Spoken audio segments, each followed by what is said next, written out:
We're live. Hola, hola, hola. Happy Sunday. Black History Month is over, but guess what? It's Black History Month. Black History's every day of the year. our history in the making.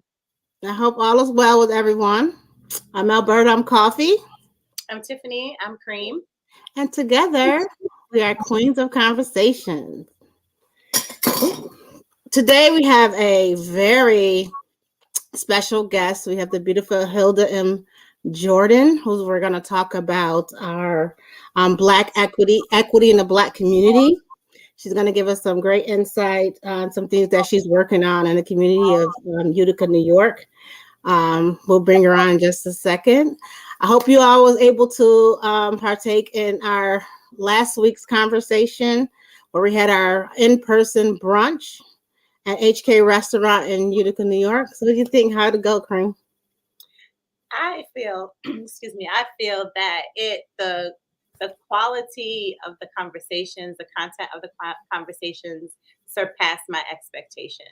I learned some things. I was inspired by our guests, and so I feel like it surpassed our expectations.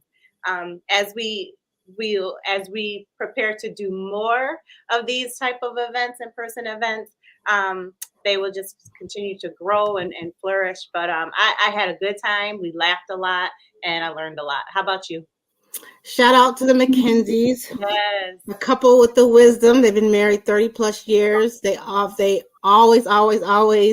give some great jewels on marriage and relationship. Shout out to Tracy Bowens and her fiance, Larry Goodman. They are due to be married, I think, next month. And they gave some great insight on I keep saying premarital dating and getting engaged prior to marriage. If you guys didn't have opportunity to see that video, it is linked, it is pinned on in this group, so check that out. We also had some great guests that come out and that was able to participate in the conversation as well. Yeah, so when are we going to do that again? We're going to do that in April. And at the end of April, we're going to have another one. And what is the theme going to be, Miss Coffee? Okay, so we're going to do another live brunch at the end of April. We're looking around April 23rd-ish. Location to be determined. We are going to do something called Battle of the Besties. And we're going to talk about the importance of friendship. So a registration link will be coming out. So get your best friends ready and see if y'all can hang with Coffee and Cream. Y'all already know, can't nobody beat us. But it's going to be a great time. It's going to be great conversation. And I hope you guys will join us. So that more information is coming soon about that. Again, that's in April. It is going to be in Utica, New York. And it's going to be a brunch again. It'll be in person with us. Brunch with a twist. It's going to be very different from the last ones we've had. So. Right. Stay tuned. So in true fashion, I just want to know, what is Coffee wearing today and why? Coffee get her little natural essence today. I woke up in such a good mood this morning. I know I started a little trouble with you, but I was just messing with you.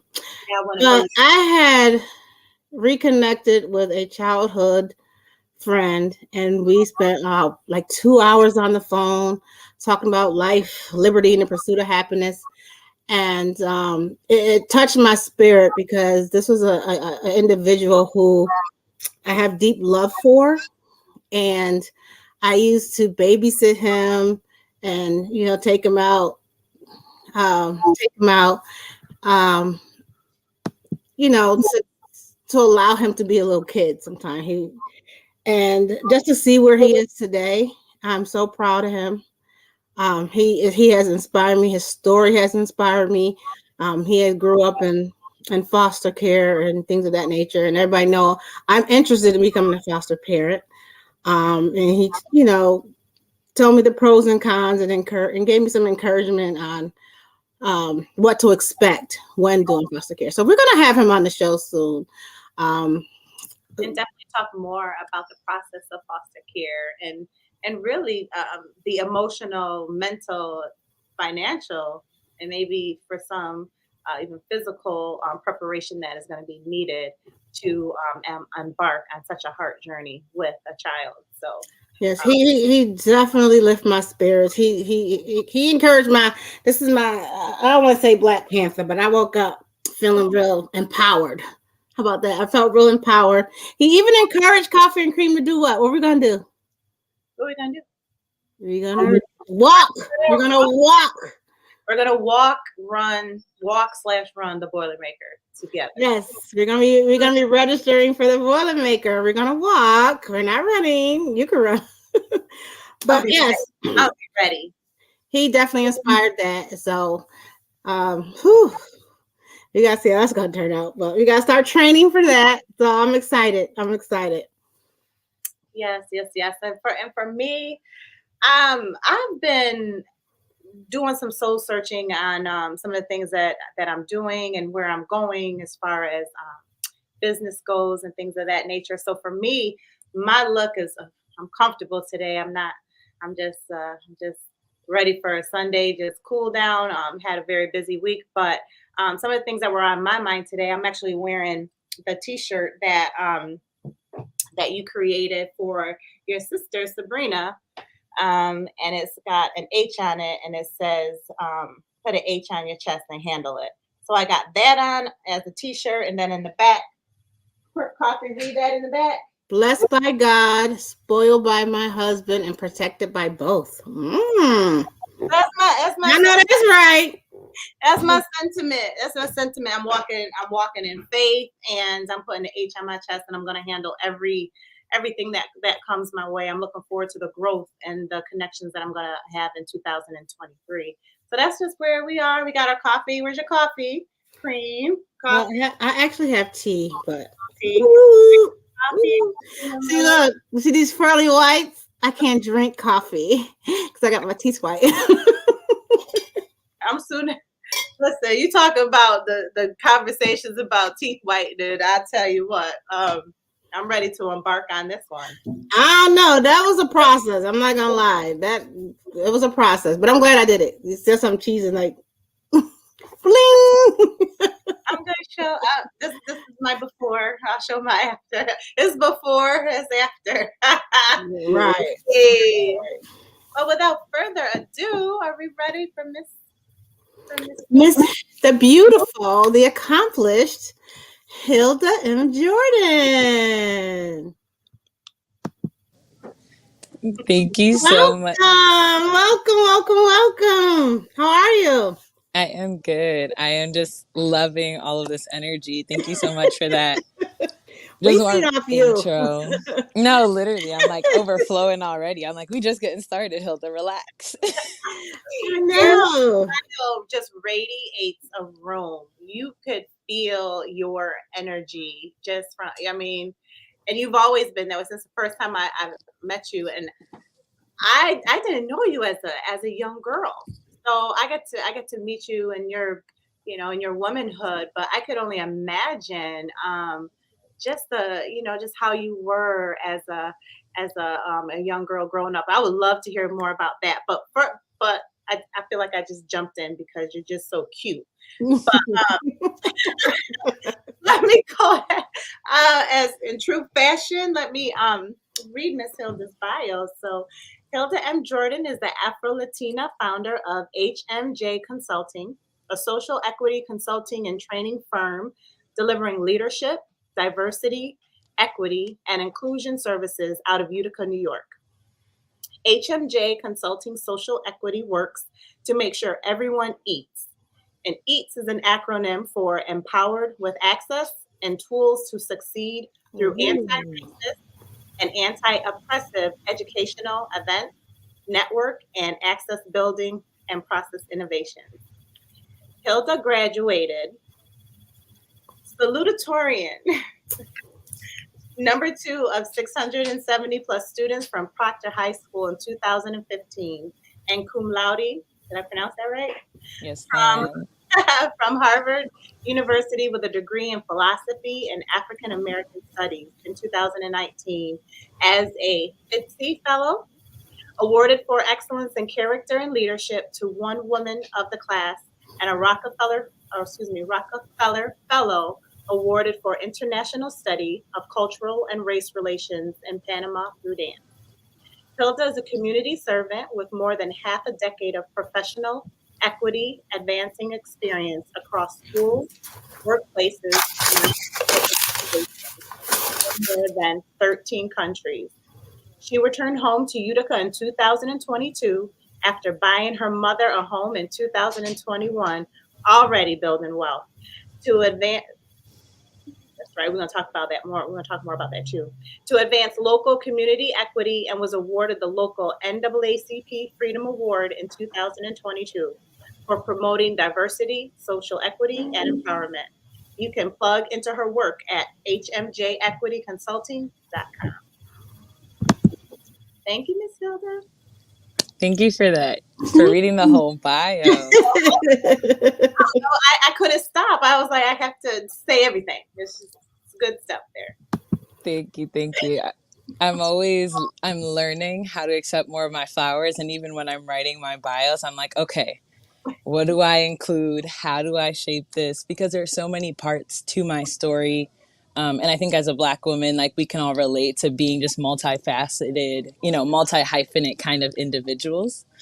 But I feel always so grateful when I get to connect with community leaders and like share more of my professional and academic accolades in the hometown that raised me, right? I tell everyone that I'm a village child because I'm the product of the after school programs, community organizations, the volunteer hours of so many amazing individuals and pockets of the Utica community. My mom was a single mom. She raised me and my brother on a low income salary. Eventually, she was able to become a bus driver, which led to a bit more of economic resources. But we were always a resourceful group of people. And being Dominican immigrants, there was always, we know the Black tax within the community of like, once you make some, you're feeding, the family, the relatives, covering things as it comes. There was an international version of that for me growing up, right? So everything that came in home was also split to relatives in DR who needed a lot more than even we did.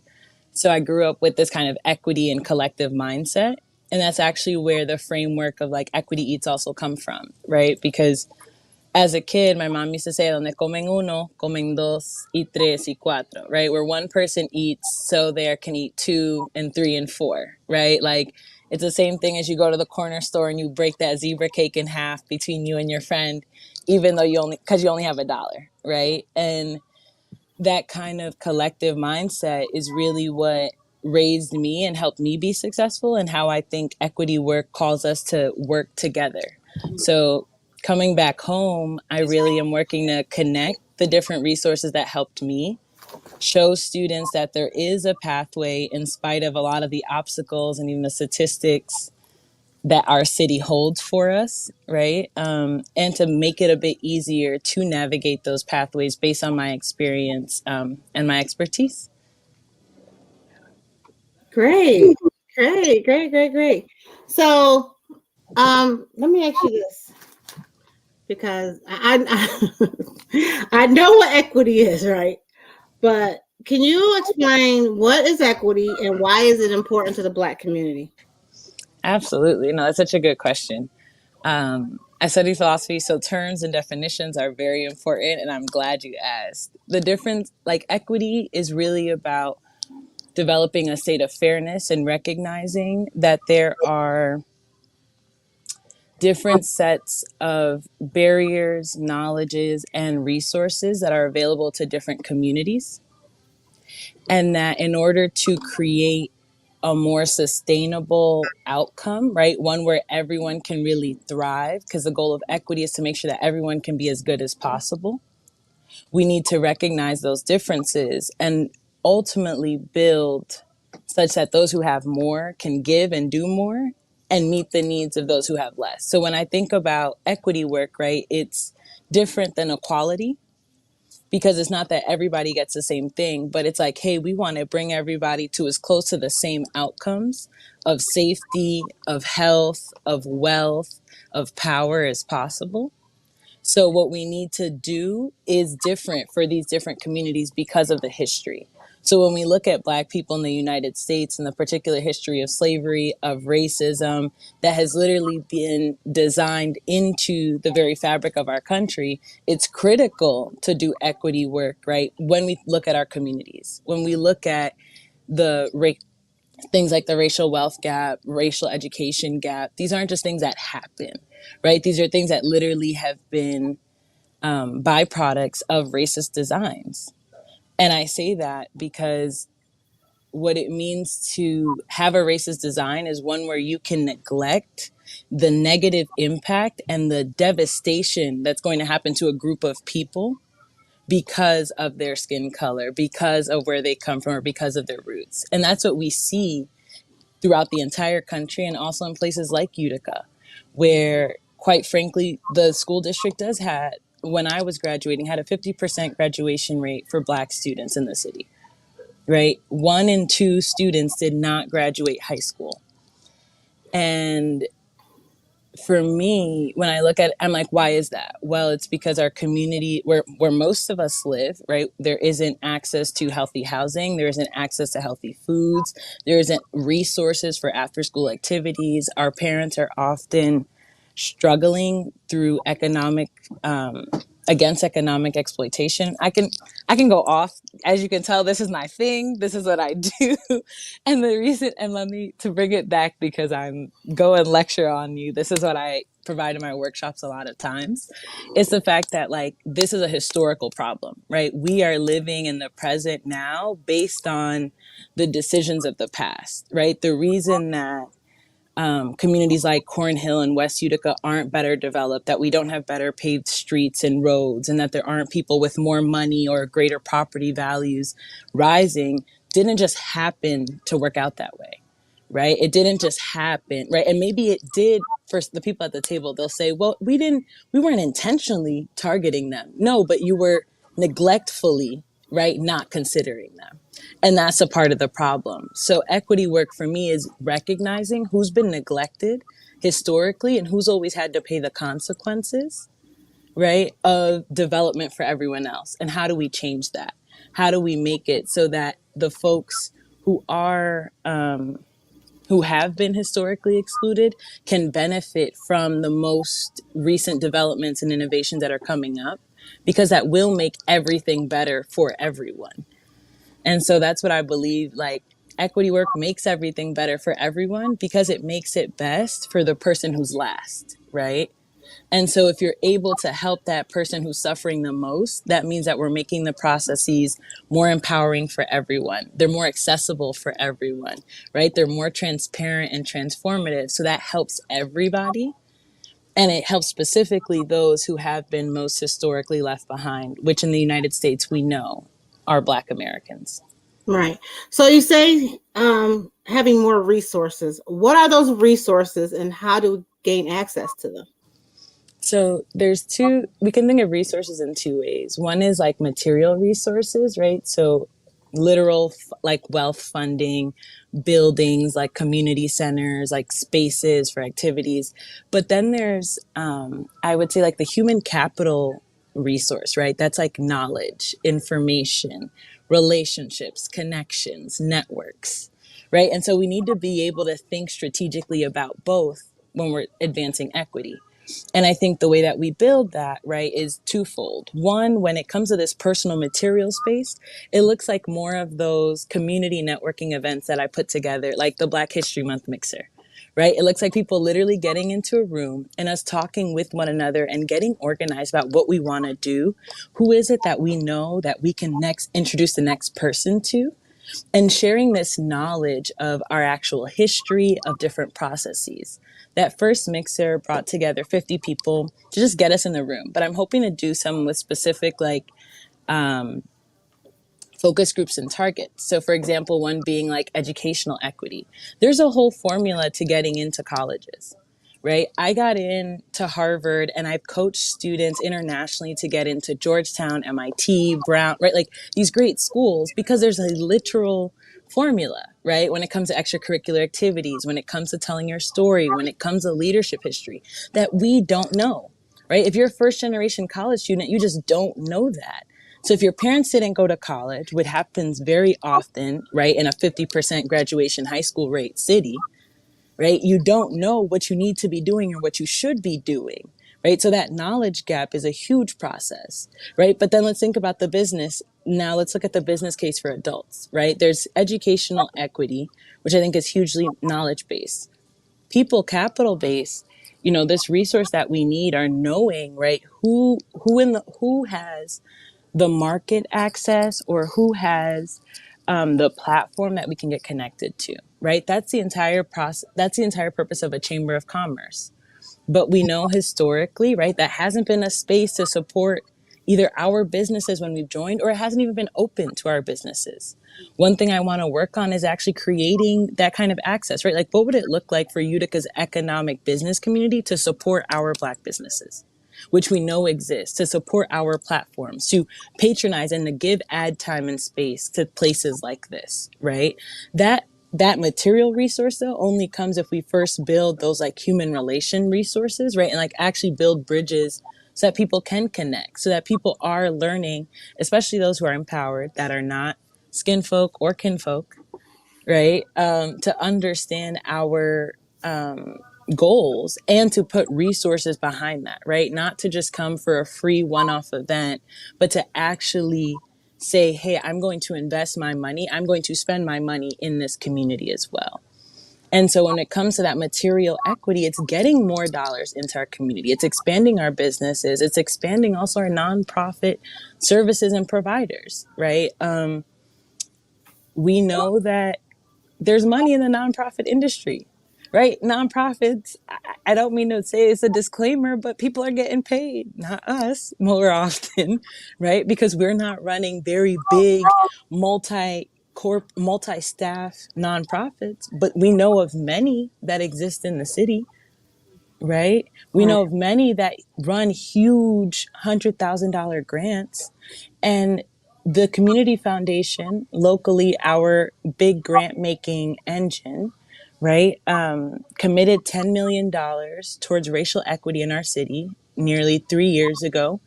They're now going to be using that with an additional $35 million in funding to build two impact centers, two community centers in the city to provide housing and business incubation and community nonprofit support.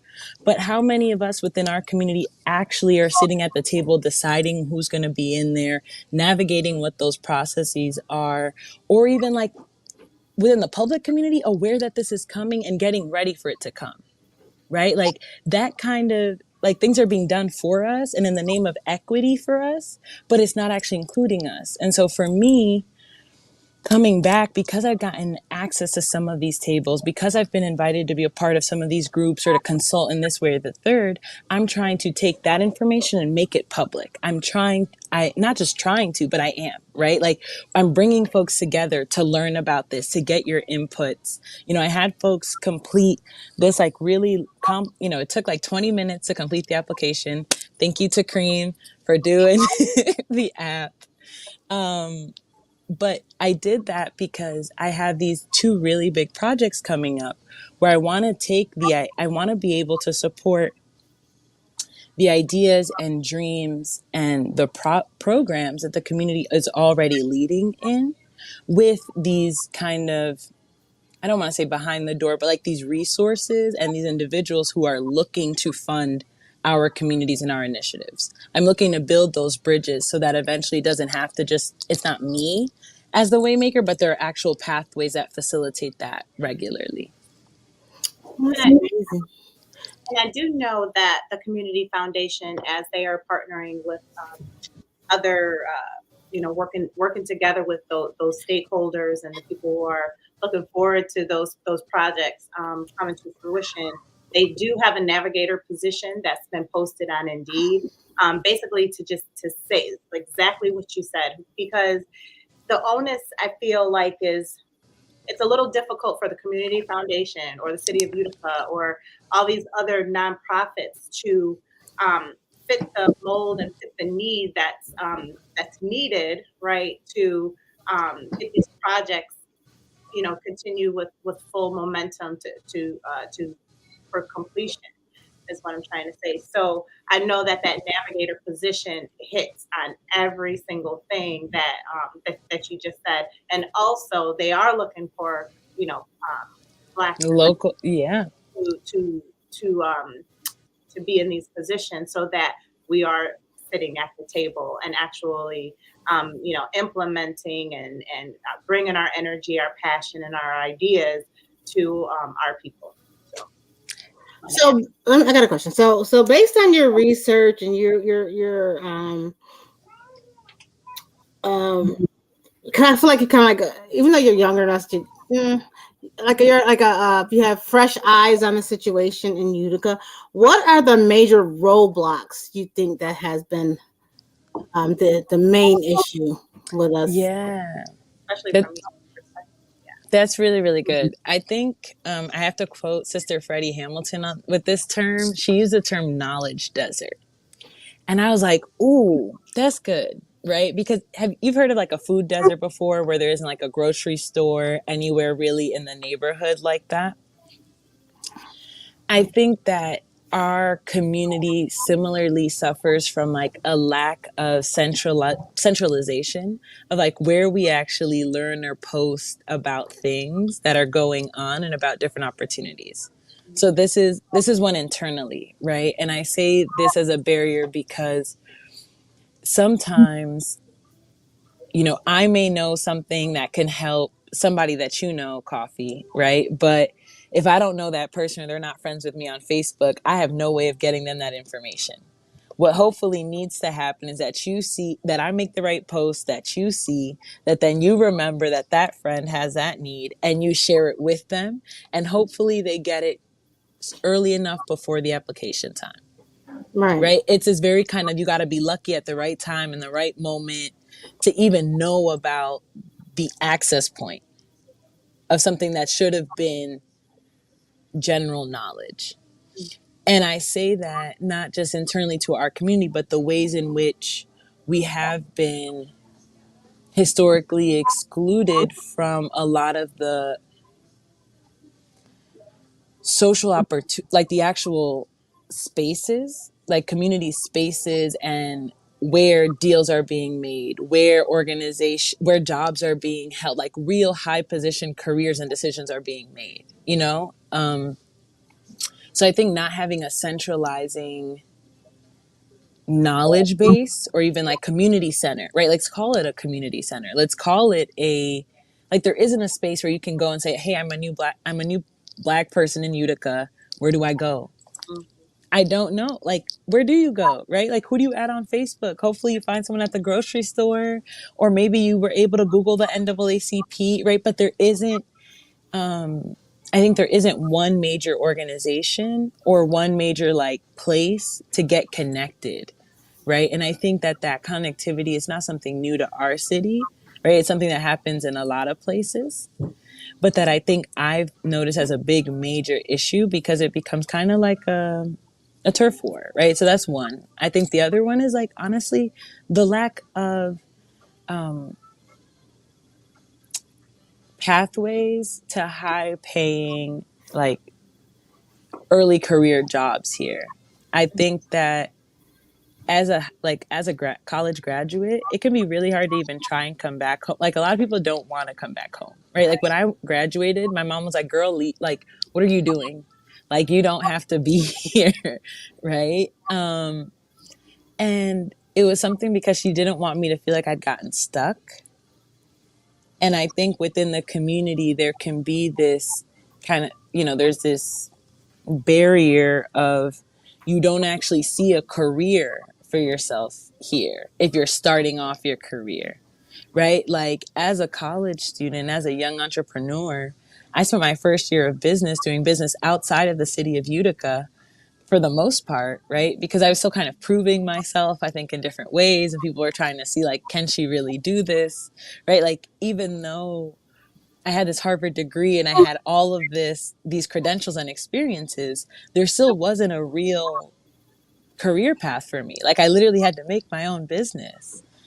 And I think that can be a huge barrier to supporting and developing a stronger Black and just diverse, like middle class and like career, like, you know, like a work, like a community here, right? Because if you only have young students, right, you only have families, let's say, right, who are here struggling with poverty, or families who are here and have been like maybe here for generations and are doing much better, but like don't have, are kind of like a part of the, I want to say vanguard, right? You're missing an entire generation of people who can pick up the mantle and learn from you all and work with you all, right? You all being like the actual more adults who are, let's say, 40 and up, or y'all look 30, so I'm not quoting, I'm not aging y'all.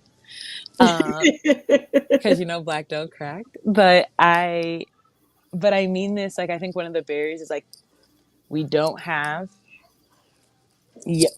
career pathways for our young talent here, right? If you go to college and want to come back, where would you work? Right? Like you actually don't know that. Like I tried coming back, and now hopefully with this navigator program and different careers, folks will be like, okay, I can come back. And some of the alumni have showed that. But it's like people look at you crazy if you get a college degree and come back here to work to start a career. But that's not the case for our white peers. Yeah, that's a very valid point, because I was very much in those shoes as well. And I only went to SUNY Mooresville and Brockport, but I knew once I went to Mooresville, I was just like, what am I going to do when I go back to Utica, if I go back home? And, you know, my degree is like in healthcare administration. I don't know. I work in that field. And most people don't work in their field, because I feel like if I was to go back to home with that particular degree, wanting to work in that field, where would I work? But someone asked a question: does Hilda do any estate planning? I don't do estate planning. Yeah. I've supported some friends in like getting in the passing of loved ones, right? Of getting connected to local resources. There's the Oneida County, what is it? I think it's the legal bar, like the Oneida County Bar Association can provide you with lawyers and advisors that can help guide you through the process. Okay, thank you. I want to Go ahead.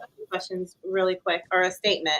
One of the things I think also, Hilda, is that a lot of our students, a lot of our youth don't see people of, you know, their own people of color, you know, in, you know, doing many things, or like either in the workplace, in the community. And I know there's a lot of us in the community, but what I'm trying to say is the representation.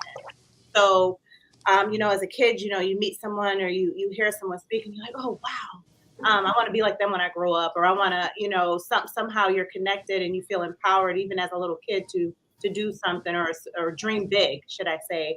And so what I would like to see is, and I don't know how we can do it, but just us everyday hardworking entrepreneurs, business people, no matter what you do, if you have a heart, be able to go back to the schools and actually share what we do, so that what they're learning can be directly linked to real life adulting, right? So you're learning math for what? You're learning this for what?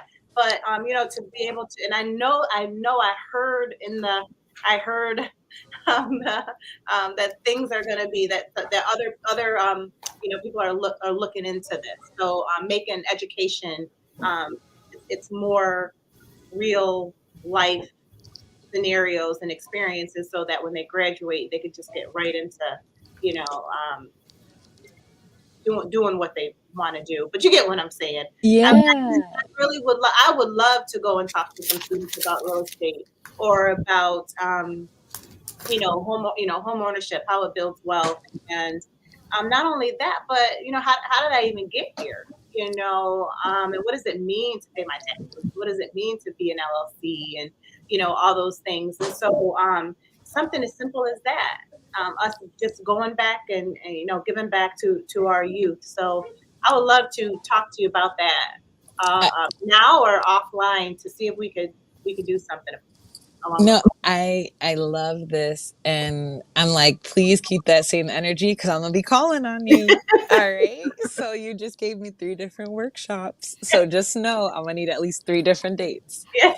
Right. Um, So I have a question. So, do you ever feel like you're alone in this journey for this particular city? And if so, um, how can you be better supported? ooh, coffee, you gonna make me start crying on live TV. This you hitting hard. You're hitting hard. Um, Thank you for that. I think sometimes it can feel lonely to have such a vision for, like, I really believe everybody can eat at this table. Like I really believe that we can all win, and that this doesn't have to be a zero sum power game, right? I believe in abundance. I believe in God. And I believe that God has put me here, back in this city, in this time and place, for a time, for a reason, for a purpose.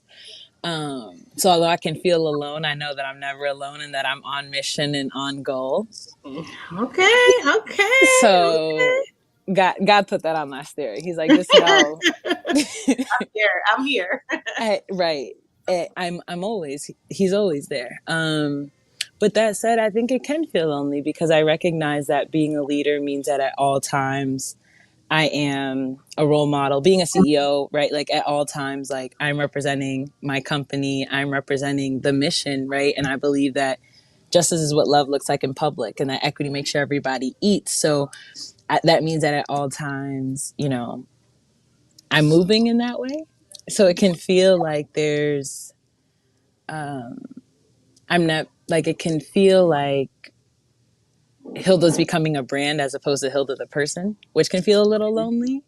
Cause it's like, dang, I do get tired, and like, wow, I am sad because there are some personal life things going on. And, you know, how do I share that? Like, in what spaces am I building, community? And so, like, I think, like, when I think about what it looks like for me to be better supported, I think it's one, building better community, like actually being more frequently on platforms like this, in relationship with more of the folks that I love. Quite frankly, I love what y'all do, and that I love y'all as people, such that I can grow comfortable in my leadership and trust that folks understand the vision of what I'm working towards, so that when I have those sad or off days, right, I can be just off for that day, and it's not like oh, she has an attitude, she's this kind of person, or she's not on, right? And I think that has been big, and learning how to ask for help Yeah. is a really big part of it. And so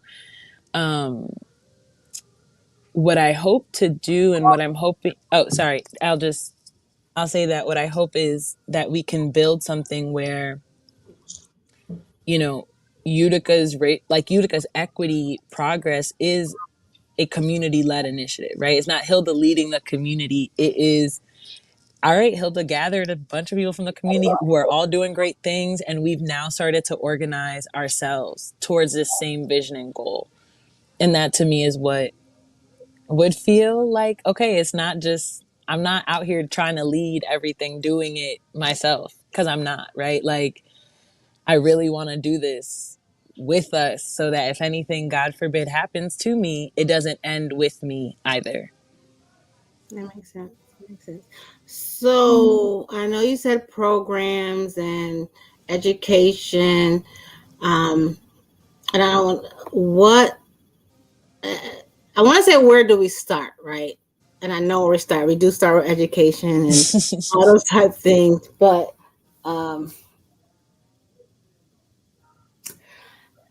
and it's not even a time. One question: Yeah. how much? What's the time? What's the time frame you think this turnaround can happen in? Well, there's levels to it. I think the first phase, I want to share a project that I'm calling Utica's Community Corner. I talked to Tiffany about this. The idea is to have a community calendar, so similar to what I put together even just for Black History, but one that's active and live online. So all the events, upcoming shows, upcoming brunches, right? Like you can find there. The cost of advertising being the price of one entry. The second is to build a directory. Like we need to know who we are. We need to see each other, right? Representation is so important because just sitting in that room, like when I tell you there were more than 100 people who started the application, right? To me, I'm like, dang, like that's 100 people just off of my Facebook post, right? This wasn't on the news. This wasn't public really like that. So imagine if we had a directory where people could be like, wow, look at however many of Utica's Black professionals. Maybe that's the one person. There's only one Black person who works in real estate in that whole office. But now I know that I can at least go to that one office. Right. So a part of where this starts for me is starting to collect information of like, where are we? Who are we? Where are we? What are we doing? Right. What do we want to be doing? Right. Just actually starting to gather that up because I don't, we only know each other like we know these little pockets. And I think when we start to recognize, okay, these are as much of the landscape as we possibly can, now we can start to organize and work together. But I think that's where we start. I think that's really where we start because then we have, and in my vision, that's empowerment, right? That's that first step of representation of being like, okay, here are the people, right? Now we can educate each other on the processes of like, oh, hey, I'm further ahead in my business. This is how I did that. This is how I used that. Right now we can have these smaller roundtable dinners and discussions and this kind of real collective community work that we need to keep going forward. And so I think it starts by just let's get us all at more tables together, right? Let's build this digital directory so I can learn about, Alberta, who has a degree in health administration and also is the host of the podcast and also does these kinds of events and also is interested in this, right? Right. Because when I start to see Alberta, like, and it educates two groups of people. One, within our community, to be like, whoa, there are people like her that exist, like young people and even older people who are like, there are people like her that exist. I can go meet her. I can go talk to her. I can go become like that. Right. And on the second side of it, for our folks who are not from within the community, who are trying to better understand their diverse employees in their communities, they're like, oh, whoa, I never knew that they did so much. Such a talented person. They could have easily gotten into this job or done this part for the project, but I never even thought to invite them because, We didn't know. right? And so when we start to know and be more explicit about these, like who we are actually, and showcase who we are, I think we can start to really see the overlap in our dreams and in the possibilities and in the next steps of what's going to come. Right. And Hilda, and I love that. You know what came to my mind too? I know the village, our village. We have men, we have women, we have youth. But I can see a sisterhood much needed, because when you stated that you feel lonely, just how many other women feel lonely, whether it's because of their just moving back or the things that they're working on in business or just life in general. And I don't know, like, again, as we're trying to build this, build this resource for the community, I also feel like there needs to be an embracing and an uplifting and empowering for our women, because we we carry a lot. And I feel like even with this, like, I feel like you got a release, or you got something from Coffee asking you that question, and just we can just ask that question more often and bring that authenticity, bring that vulnerability to a place where we can even, we're going to create a mastermind, right? It's going to be a mastermind with the collective, because we're going to be one heart and of one mind. And just think, we may be coming together thinking that we're just here about, like healing and this, but so many things can be sparked from it, because we're coming together for a goal and a mind and purpose with energy, with good energy. So I would love again here throwing more workshops, either a workshop or a retreat or something that we're able to just come together and just share it all, naked and unashamed. Look, Hilda's ready for everything. Look, she was like, yeah, you have to do it. Right now. No, it's the confirmation, it's the validation. I love it because these are things that are also on my heart to do, right? I think that a retreat like really is spot on, but and also thinking about it more maybe casually is also the other word, right? Because there's like, yes, let's have, I think we should plan a retreat. Like, I actually know there's, I think Black Women's Blueprint, they're an organization, Black women who bought up some land over in Boonville, who actually developed this very same kind of retreat space. So if y'all are seeing it, or if y'all do see this, let's connect somehow. Let's figure out if we can plan a little weekend and see what that would look like. Let's do it. Let's do it. Look, I don't It's talk. I Women's Month. research and I make schedules I and I love it. schedule activities. So I just want to say a few things. Someone said, "I love her vision, a beautiful young soul. I'm so inspired." Something you said. They said that's so powerful. Yes. And they said this may be off subject a little bit. However, Hilda's voice is so soothing and comforting. She should narrate others' audiobooks until she publishes her own. I love listening to her speak. Thank you so much. There's a I'm a public speaker. I give keynote speeches and addresses. And my most recent speech, I've been calling it the I'm Possible dream, specifically because my dreams have always been called impossible, right? But my high school senior quote was an excerpt from Muhammad Ali's quote that says, impossible is just a big word thrown around by small men. He says men, I say people, who find it easier to live in the world they've been given than to explore the power they have to change it. And I keep thinking about how my dreams of going to Harvard that first materialized when I was 4.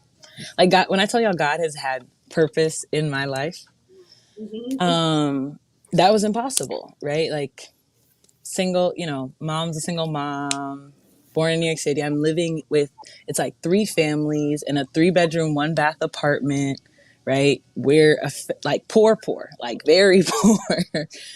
And I'm sitting here talking about, so I'm going to go to Harvard because I'm smart, right? We're 7, and I'm telling my mom, we rode around in other people's cars, and like, again, we're living in this home situation. I'm like, Mom, I'm going to buy you a car one day, and I'm going to buy you a house. And I used to dream about what that would look like. And at 23, I was able to do both, right? Again, impossible things, right? That for a young Black woman in America, like, being able to build financial literacy to the point where I was able to shape my credit. I was able to use my college work to do that, right? Like that's considered impossible, right? But to all of these, to then do this, to also say I wanted to travel the world and to have worked or traveled in more than 13 countries before turning 25, right? Impossible. Coming from where I come from, coming from Utica, right? Like from our small town. But I'm possible. And so to all of these things, and what I push students and everyone that I speak to when it comes to their dreams, it's like, you are possible. You have that dream in your heart because it is possible. God wouldn't have put that there in you, that calling, that nagging, that itch, that fire, if it wasn't for you to do. And it may not be easy, because it sure as heck was not for me, right? Like I I was a full-time college student and worked 20 hours a week because I still had to pay bills at home, right? Mom was still going through health stuff. Like it was difficult, and it was still my Hilda version of life, but it was still possible. I was still pursuing these dreams. And so this speech, the I'm Possible dream, like comes back to people, because like what I tell all of my students and folks to recognize is like, you have that dream for a reason. And people will tell you it's impossible, but they haven't met you yet. And that's exactly why that dream sounds impossible. Because I'm sure, I don't know, how many people thought, like, I don't know how many Black girls had said they were going to Harvard before I did. From Utica, going through the Proctor hallways, those Donovan hallways, those Kernan hallways. But I pray now that there are a couple more. each year, right? And like as I give these speeches, I have kids come up to me like, you know what? I want to go to Harvard. I'm going to work hard. I'm like, yes, you can, and yes, you are, right? Because my audacity to dream and to tell people that I am possible, right? Helps other people pursue those same things. So I appreciate the storytelling compliment because I'm very passionate about it. I am hoping to tell my story more and also like to continue like my dream really is to make the world a better place, especially for people who look like us, who are told that like it's impossible for me to even exist, right? Like people used to say you can't be black and Latina, right? Like you're not an Afro Latina, like that's impossible. Like Hilda, you're not. No, you have to pick one or the other. And I'm like, you're dumb. You're actually like I wrote a whole thesis on it to say articulately, you have mistaken the normative significance of racial identity. In other words, you're dumb, right? But when I when I reconcile that, right, that people would tell me I don't exist, right? Of course, it's impossible to you because my own reality doesn't. Like I, as a person, even though I'm standing right in front of you, telling you that I'm all these things, you're denying that. So of course, your imagination couldn't begin to fathom the dream that my God has put in my heart because you don't work like that. That's okay. That's Right. okay. But I'm possible. So I'm here. And I'm just going to need you to sign the check for the next step so I can Right. keep going. You know, I want to say this. You are absolutely, positively amazing. Amazing. It's been a long time since I've come in contact with a person with such passion. Thank You're you. infectious. Like I'm inspired. I'm empowered. I'm educated. I'm everything that Coffee and Cream stands for. You've embraced me. You've educated me, and you've definitely empowered me. And I really, really hope and pray that the people everywhere, not just the city of Utica, see your passion and they taking all this knowledge that you're putting out in the world and really, really, really support you. I'm here as much as I possibly can be. I don't mind traveling, not in a snowstorm, but I'll travel. To But assist you showed any up way I even in a can. winter advisory. Like, y'all. I am here for you because I love it. I love it. I feel your passion. I see it. And I'm not even gonna say I believe because believe to me has a little bit of doubt in it. I know that you're going to be successful in Thank anything that you. and I would like to add that for all those who are watching, to um, leaders, um, those who have been called, those who are gifted, always need prayer, always need support, so that we continue to lift you up, so that your light will always be bright. And as I thought of, again, I keep seeing these visions in my head of things. As I see little girls standing with their I'm possible papers and giving their speech, I also see women who have been hurt saying the same thing. So before I cry, I see this movement of I'm possible, I'm a possibility, I'm all those things because hurt little girls grow up to be hurt women, and there's still women who are looking for someone to save them, and the person that's going to save them is themselves. So I love this. I want you back on. I want to continue to work with you on community efforts, and I'm looking forward to that retreat because I know I'm going to have an I'm possible. Yes, let's definitely move forward. Let's have a meeting after this. Let's Okay. brainstorm. Let's come up with dates. Let's do our research and plan and it and just move that way. That's and the let only way me things. Oh, that's the thing where for me. Plan it and then everything else gonna fall into place. no, and it sure enough will. And I want to just say this that in addition to my consulting company, I'm very proudly the NAACP Economic Development and Housing Development Chair, starting for this year, and it's a 2-year position, I believe. And so, one thing that I see is that this is a retreat, like the one that we're talking about, is health equity, is racial equity, because what we're talking about is actually bringing bringing us together based on where we actually are and fulfilling the needs that we have to show up as the eloquent, articulate leader. And I say that with the little bit of rub, right, that comes with some of the professional talk, right? Like we still have to show up, and we do show up to lead in our professional lives, to become, you know, managers, to become executives, right? But that's not,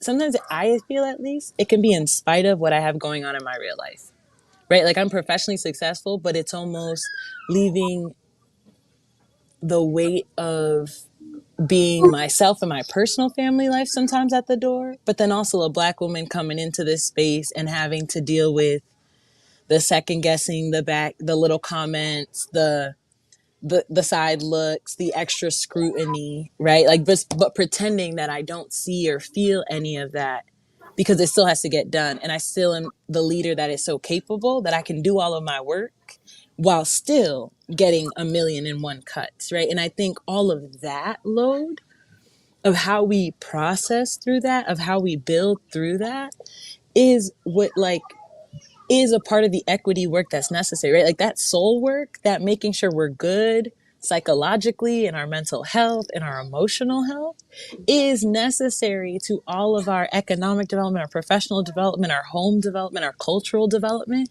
because we hold it down, right? Like we started out this call recognizing that like Black women really hold it down. And we do. We always do, right? And so it's like, how do we make sure that there are support systems for us also, right? And so something like this, I bring up the whole NAACP thing, is because you know what? For my nonprofit funders out there, my grant makers, this is what you need to be funding, right? Like I'm bringing this up because NAACP, I'm trying to have us be a fiscal sponsor as a nonprofit for this work, because this is what it takes, right? To then have leaders that can show up to meetings, that can advocate, that can bring together the community, that can host programs, right? It takes having folks that are of one mind, of one spirit, that are filled, right? Not empty, not drained, not exhausted, but that have a way to get filled and got that. So I will send y'all my Calendly link and we can book this call and wrap in maybe other folks that can be a part of this, Let's because do it. Let's do it. I'm we with got you. to Let's do do it. We got to do it. Let's do it. We'll do it. But But good. Thank you so much, Hilda. I really enjoyed this conversation with you. You're so knowledgeable. I'm so proud of you. I just someone said your voice is so soothing and comforting. I can listen to you talk all day. I'm just like, oh, I love to be in her classroom. I'll pass that class. Thank The work that you. you're doing in the city is amazing. When I tell you the Black History Mixer, I'm so glad I got caught in a snowstorm and, and stayed for the event. It was mind blowing. Just even just learning the history of Utica and the place I was born and raised in. So much stuff that I did not know. It definitely gave me, greater insight where I come from. And I really appreciate that, and I know it's a lot of work, and I thank you so much for doing what you do. And I do want to acknowledge your efforts in some way. Thank you. I'm gonna say something bad, but I'm not. I do want to acknowledge you. So we'll talk offline with it. I could only imagine. Yes. Are you dating? I am. Oh, okay. Well, leave that alone. He must be a powerful man. I'm telling you, because yes, girl, you are a trailblazer. I see it. I can see your name on the blimp already. Thank you so much again. I really enjoyed this conversation. Thank you for having me. And, I would love to come back, and I'm really, really looking forward to these next steps. I think y'all are amazing. This platform is awesome. I really appreciate the invitation. And I will be looping y'all into future programming. And if any of, Coffee and Cream's conversation like friends want to tap into the work, they have my, please share my email and my website so they can get connected too, because this is a movement that needs all of us being our best selves.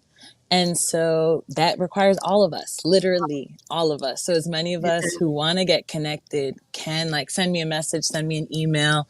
I'll be building a team in the next couple of months also. So if there's synergy, I'm always looking to work local first and then my way out. So please, like connect. We will. We have your website is hmjequityconsulting.com. It's posted there. I also will provide the link in the group once this conversation is over. Can you have anything else? You took all of my adjectives. Many, but yes, I love working with you. I love speaking. We've had a few opportunities where we brainstormed, and it's just again, and the one-on-one time with Hilsa is like life-changing as well.